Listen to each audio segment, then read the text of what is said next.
1931 में जातीय सर्वे का काम अंग्रेजों ने किया तो लिख दिया।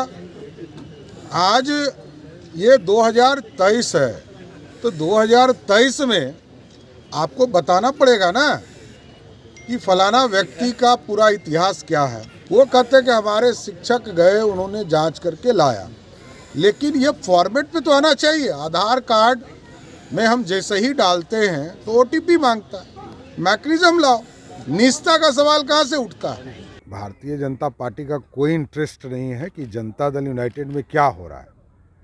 भारतीय जनता पार्टी का स्पष्ट है, 2024 और 25 में भाजपा की सरकार बनाना। अगर नीतीश जी आएंगे तो क्या स्वागत करेगी? ऐसी अटकलें भी चल रही कि वापस हो सकते हैं। ऐसा कोई मामला नहीं है और भारतीय जनता पार्टी के नेतृत्व ने स्पष्ट तौर पर कहा है कि हमारा कोई गठबंधन जनता दल यूनाइटेड से नहीं होगा। नमस्कार, मैं हूं रवि रंजन। आप देख रहे हैं लाइव बिहार। बीजेपी के प्रदेश अध्यक्ष सम्राट चौधरी ने एक बार फिर जदयू पर हमला बोला है। उन्होंने कहा है कि जदयू से उनका कोई गठबंधन अब आगे कभी नहीं होगा। इस पर कोई चर्चा अब नहीं होनी चाहिए। दरअसल अरुण जेटली की जयंती के मौके पर अरुण जेटली को श्रद्धांजलि अर्पित करने के बाद सम्राट चौधरी पत्रकारों से बातचीत कर रहे थे। इस मौके पर उन्होंने पत्रकारों से अनेक बातें की, लेकिन उनसे जब ये पूछा गया कि क्या नीतीश कुमार फिर आपके साथ गठबंधन में आना चाहते हैं, इस पर आपकी प्रतिक्रिया क्या होगी, इस पर सम्राट चौधरी ने जोर देकर कहा कि जदयू में क्या कुछ चल रहा है इससे हमारा कोई लेना देना नहीं, लेकिन इतना तो साफ है कि जदयू से हमारा कोई गठबंधन अब आगे नहीं होगा। तो कयास ये लगाए जा रहे थे कि नीतीश कुमार अब एक बार फिर पलटी मारेंगे और जदयू का एक बार फिर से एनडीए की तरफ झुकाव हुआ है, लेकिन इसको सम्राट चौधरी ने स्पष्ट कर दिया कि ऐसा कुछ नहीं होने वाला है। तो सबसे पहले तो आप सुनिए कि सम्राट चौधरी क्या कुछ कह रहे हैं, देखिए। स्पष्ट मानना है कि बिहार में भारतीय जनता पार्टी पूरे महागठबंधन को हराने की तैयारी कर रही है। तेजस्वी कह रहे हैं कि मीडिया में है हमारे जातीय जनगणना को नहीं दिखाया जाता है, अफवाह फैलाया जाता है ललन सिंह को लेकर, इस तरीके का नैरेटिव सेट किया जाता है। जनगणना में उन्होंने क्या किया है यही तो जानना चाहते हैं।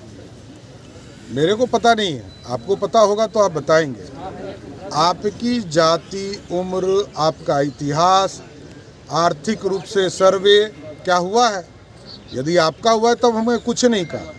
बिहार की जनता को शक है कि आपने जिस तरह अंग्रेजों ने लिख देने का काम किया था वही काम आपने किया। कोई मैकेनिज्म नहीं है। 1931 में जातीय सर्वे का काम अंग्रेजों ने किया तो लिख दिया। आज ये 2023 है, तो 2023 में आपको बताना पड़ेगा ना कि फलाना व्यक्ति का पूरा इतिहास क्या है। वो लिख के दिए कि नहीं स्वयं? वो कहते कि हमारे शिक्षक गए, उन्होंने जांच करके लाया, लेकिन ये फॉर्मेट पे तो आना चाहिए। आधार कार्ड में हम जैसे ही डालते हैं तो ओटीपी मांगता है। मैकेनिज्म लाओ। निजता का सवाल कहाँ से उठता है? ये लोग भ्रम फैलाने वाले लोग हैं। लालू प्रसाद जी ने 15 साल बिहार में राज किया, एक व्यक्ति को आरक्षण देने का भी काम नहीं किया। नीतीश जी ने कहा है कि वो अगले अध्यक्ष नहीं होंगे, अध्यक्ष पद को लेकर जो है कंट्रोवर्सी चल रही है, वो डिनाई कर रहे हैं। देखिए, भारतीय जनता पार्टी का कोई इंटरेस्ट नहीं है कि जनता दल यूनाइटेड में क्या हो रहा है। भारतीय जनता पार्टी का स्पष्ट है, 2024 और 25 में भाजपा की सरकार बनाना। अगर नीतीश जी आएंगे तो क्या स्वागत करेगी? ऐसी अटकलें भी चल रही कि वापस हो सकते हैं। ऐसा कोई मामला नहीं है और भारतीय जनता पार्टी के नेतृत्व ने स्पष्ट तौर पर कहा है कि हमारा कोई गठबंधन जनता दल यूनाइटेड से नहीं होगा। चलिए हम आपको ये बताते चलें कि इसके पहले भी सम्राट चौधरी ने अब कहा कि लालू प्रसाद यादव और उनकी पूरी टीम बिहार को ठगने का काम करते रही है और जातीय जनगणना भी जनता को ठगने के लिए ही कराया गया। उन्होंने कहा कि जातीय जनगणना में कोई मैकेनिज्म नहीं था और ये झूठ मूठ का एक प्रयास किया गया सरकार की तरफ से लोगों को ठगने के लिए।